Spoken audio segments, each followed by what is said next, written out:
sequence. Okay, listen.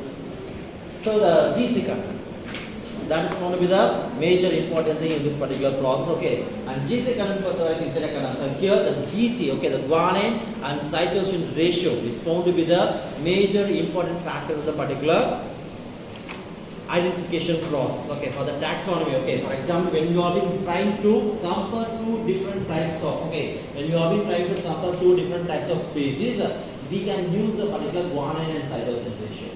So what is the melting temperature, okay, and number of guanine present, number of cytosine that is going to be present, all the things can be used or being studied with the help of the guanine and cytosine. Okay, so using this one, the guanine cytosine ratio followed by the melting temperature can be used for analyzing the particular process, okay, using the nucleic acid methodologies, okay. And this is the thing, okay, so this is the graph which is going to be showing, so what is the melting temperature of the particular strand, okay, what is the melting temperature of the particular strand, and here we are being just displaying an information that, so these are the microorganisms and what is the guanine and cytosine ratio. If a bacteria or microorganism or else an organism which is going to be having the high content of guanine cytosine ratio means that is going to be having more quantity of melting point. Whereas if the bacteria is going to be having a lower quantity of, okay, if you are having some lower quantity of GC means that the melting point ratio is going to be also going to be low. So for meaning nothing but the guanine and cytosine ratio is going to be directly proportional to the melting point of the particular DNA. Okay, direct proportional. Okay, the both things are going to be in a direct proportional ratios. Okay. And next is the nucleic acid hybridization process. Okay, so what is meant by hybridization? What is meant by hybridization process? Okay, so here we are just going to use a particular sequence. Okay, we are just going to use a particular sequence, and that one we know, and using that particular sequence or the sequence homology, we are just going to make a comparison with the thing what we have taken. Okay, so here we are just going to use a methodology called nucleic acid hybridization process. Okay, so in this particular process, we are just going to retrieve the DNA from the host sample or from the object or from the organism which has to be identified. Okay, that particular DNA has been taken, and further the isolation process being done. The next process we will be going for the age, or that is being called as the agrogel electrophoresis. Once now it is being done, we can take the particular DNA samples and now we can go for the sequences. Okay, so now we can go for the hybridization process. In this particular hybridization process, we are just going to add a probe, and that particular probe is being binding with the particular structure, and through that we will be getting some information. Okay, what is the level of DNA that is going to be present? Okay, what is the level of DNA that is going to be present, and what is the similarities and dissimilarities are going to be present, and we can able to calculate the total things. Okay, so we can able to calculate the total things. Okay, and through which we can able to make some calculation that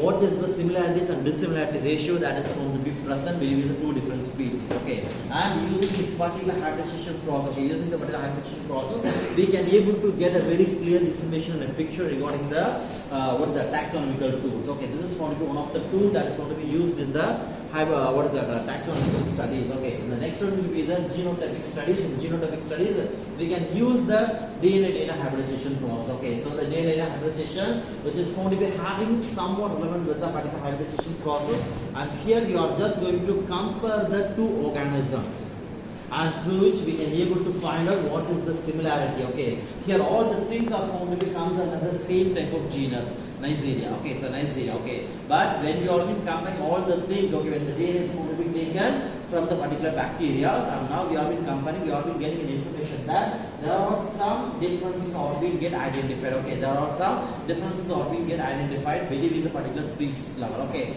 so this is going to be the same genus, and when you are comparing the DNA, you are being getting information that there are some differences or being identified at the species level itself. Okay, so this is going to be the another methodology to identify the particular processing. Okay, and the third one will be the nucleic acid sequencing. So here we are using the 16S and 18S RNA sequences. Okay, and using that we can able to make a comparative analysis, and through which we can able to make some dendrogram or the phylogenetic analysis. Okay, so what is the sequence or what is the particular things is going to be present, what is the genome is going to be present, we can able to take both the things and we can compare the particular one, and through which we can able to give some information. Okay, what is the level of percentages that is going to be similar, what is the genome that is going to be similar, what is the number of base pairs, what are how many quantities they are going to be similar. Like that, the information can be reviewed from the particular nucleic acid sequencing process. Okay, and the next one, so the next one is, this is going to be showing some similarities between the different types of microorganism. Okay, so we can able to get some information from the particular 16 RNA sequencing. And here you are just getting information. So what is the similarities and what is the number of dissimilarities are found to be occurring. Okay, so here they are found to be taking a specific sequence and they are being find out where it is going to be present and where it is going to be occurring in this particular, okay, the particular sequence where it is going to be occurring. Okay, so here this particular sequence is going to be present in nearly 95% of the bacteria. Approximately 95% of the bacteria are going to be having the same type of sequence. Okay, and here this particular sequence, it's going to be having only 3 in the archaea, okay, 3% of the archaea, whereas the 100% of the bacteria is going to be having the particular same type of sequence. Okay, what they are being trying to reveal is nothing but, so the particular archaebacteria, so the archaebacteria are found to be having a minimum relation with the particular bacterial species. Okay, they are going to be having some minimum relationship with the particular bacteria. Okay, whereas this particular sequence is found to be identified in all the type of bacteria. Hence, we are being getting some 100% similarities. Hence, we are being getting some 100% similarities. Okay, here like that, some of the sequences are going to be identified and we can find out. Okay, so this particular sequence, okay, it's going to be having similarities both in the bacteria and eukaryotic system. So in eukaryotic system, we are getting in 100% level, whereas in the bacterial system, we are getting some 90% of the similarities, meaning that, so that particular sequence is going to be present both in the bacterial system, that is the prokaryotic system, and the eukaryotic system.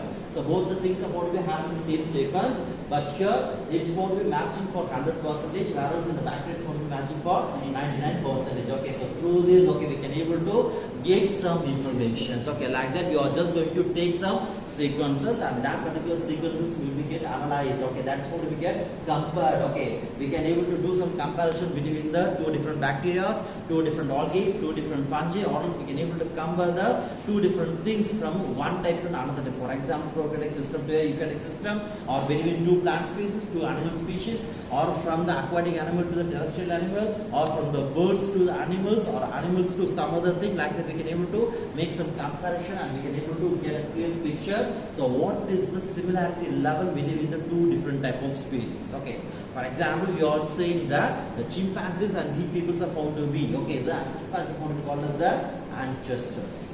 So we can take the particular sequence and through which we can able to compare. So what are the sequences are found to be get similar, and through which we can able to get a clear picture. So what is the level of similarities are found to be present between the humans and chimpanzees? Okay, so that can be easily analyzed using this particular studies. Okay, and here the next one is nothing but the fingerprinting process. So nothing but the fingerprinting. The fingerprinting is nothing but it is a unique thing to the system. It is a unique thing to the particular system. Okay, so here the particular fingerprinting will be giving information about the phylogenetic relationship between the 2 different organisms.